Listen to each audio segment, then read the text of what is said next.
For the final night of Blacktober, we have the ultimate horror. The acting of LeBron James emits quite the foul odor. It's Space Jam: A New Legacy, watched free on Tubi. Hey, I'm a freeloader. Sit tight and white-knuckle your armrests. For a palate cleanser, I suggest you Google breasts.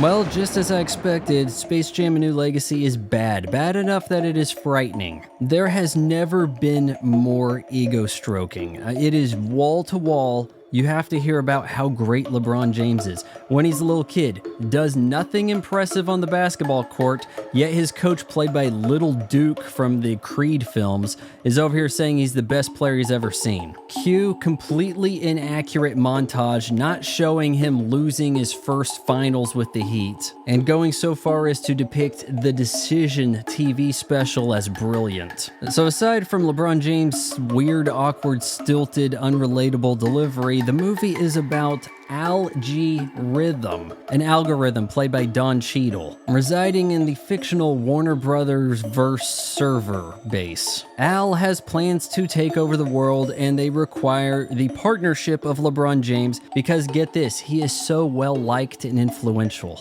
No, seriously, that is brought up as a plot point said with a straight face. LeBron's got two sons, one I don't remember the name of, the other Dom. I don't know why a guy as rich as LeBron James needs his kids to play basketball when Dom wants to develop a video game. And with a little help from Dad, it would surely be a success. Rhythm, the algorithm, reaches out to the Warner Brothers executives, has LeBron James brought in, and comes up with the stupidest plan, of which it's like, hey, LeBron, we can put you in every movie. People will love it. And LeBron, to his credit, says this is dumb and he doesn't have time for it. But can you really praise a movie for saying its own idea is stupid? Shunned Al-G sucks LeBron James and his son into the server realm, where he separates them and tries to turn Dom against his dad. It's kind of funny because the only guy saying anything bad about LeBron James the entire movie is Al, the guy trying to partner with him. I'm actually surprised LeBron James let them keep this bit about his tendency to flee.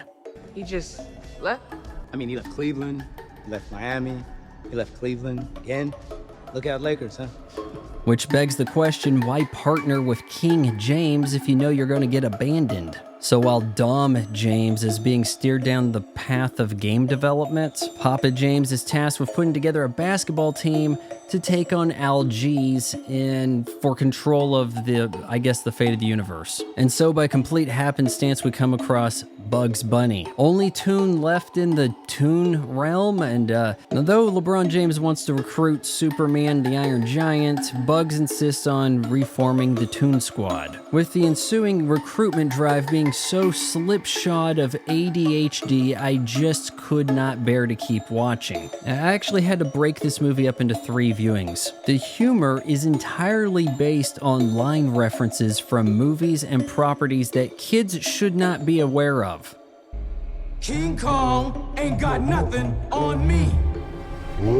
That's not a line from Training Day, that's a line from Training Day's censored TV spot. Once the big game starts, which by the way, they're not playing basketball, they're playing Dom's version of basketball. Now, in the original Space Jam, you can make sense of what was being done on the court, but when style points are arbitrary, it's just nonsense. Oh hey, I dunked from over here, I get 800 points, but if I dunk over here, I get more for reasons. Fictional properties are gathered from far across the Warner library, along with people from reality sucked in through their smartphones by the Vegas of technobabble. So the court is flanked by all kinds of weird property cosplay knockoffs. What really bothers me about this is how random they behave. Like Robin over here, he's really drawing a lot of focus, just pointing and laughing nonstop, regardless of what happens during the game. And it is here that we meet our first and only white male with a speaking role in the form of Ernie Johnson, calling the game, sitting alongside whoever was available. I suppose we have to compare this to the original Space Jam in some capacity, which I thought had better animation for the traditional animation parts.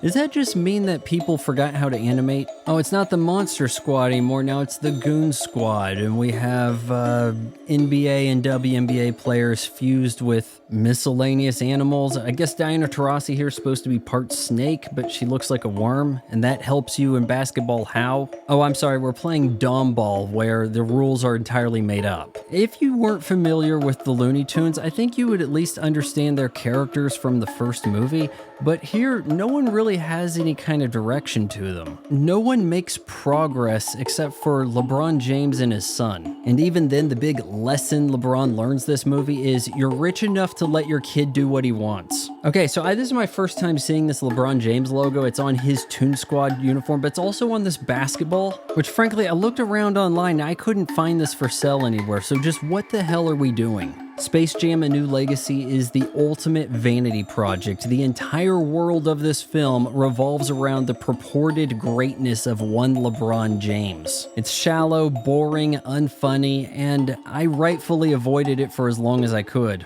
Well, until I could find it free on Tubi. I give Space Jam: A New Legacy 1.5 out of 4 stars. Well, that does it for Blacktober. Should I do this again next year? Let me know by actually getting these videos some views, or I'll do the usual random crap neglected by the algorithm, dear.